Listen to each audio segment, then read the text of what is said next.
Son zamanlarda özellikle bir hafta önce İsveç'in Malmö'nde bir araya gelen aşırı, ırkçı, faşist bir grubun kutsal kitabımız Kur'an-ı Kerim'e yönelik yapılan saygısızlığı şiddetle kınıyor ve lanetliyoruz.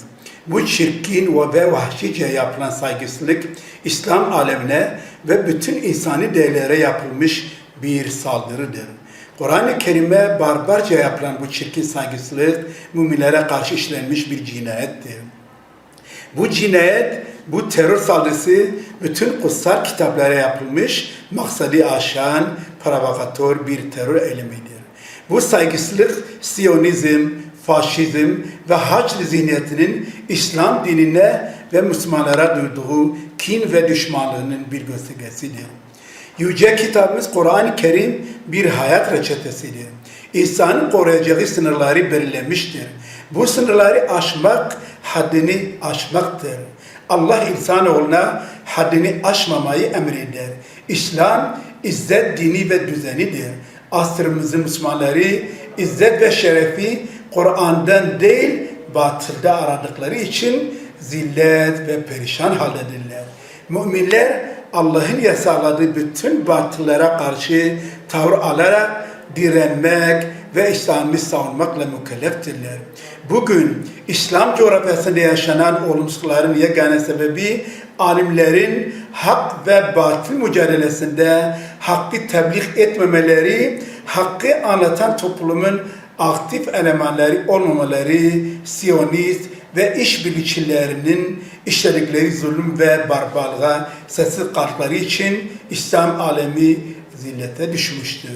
Şanlı Peygamberimiz Hazreti Muhammed Mustafa sallallahu aleyhi ve sellem Mekke müşriklerini açıktan İslam'a davet ettiğinde zamanın önde gelen dinsiz otoriteleri, yetkili ve etkili çevreler ve imtiyazlı gruplar çıkarlarını kaybettiklerinden korktukları için bu daveti kabul etmediler.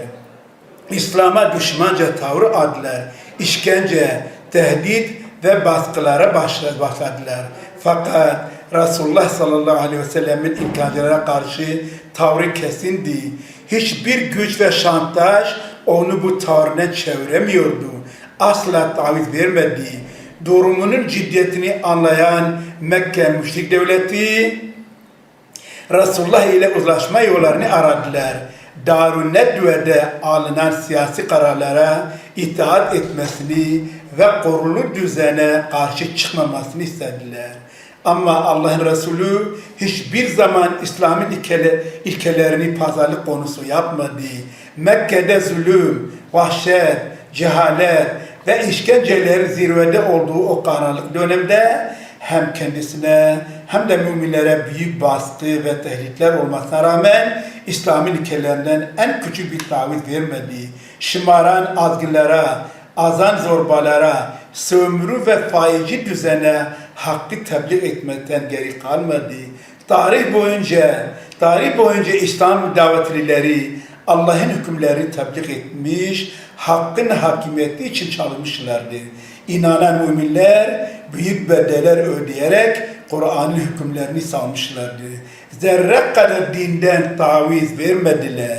Asr-ı saadetten günümüze kadar egemenliği elinde bulunduran şer odakları, emperyalist güçler ve Siyonistler Kur'an-ı Kerim'i kendi şeytani çıkarları için tehlikeli görmekte, şuurlu Müslümanlarla ve İslam'ın mukaddes değerleriyle mücadele etmektedirler.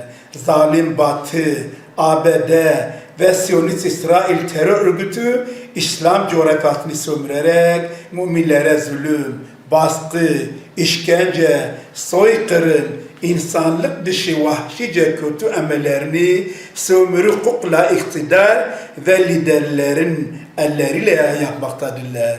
21. asırda yetim ve başsız olan İslam ümmetini rencide etmeye, müminleri tahrik ederek İslam'ın kutsal değerlerine dil uzatmaya kimsenin yetkisi olmadığı gibi İslam hukukunda İslami değerlere dil uzatan seviyesiz yaratıklar en ağır müeyyidelerle karşılık görmüş ve gereken tepkiyi almışlardı.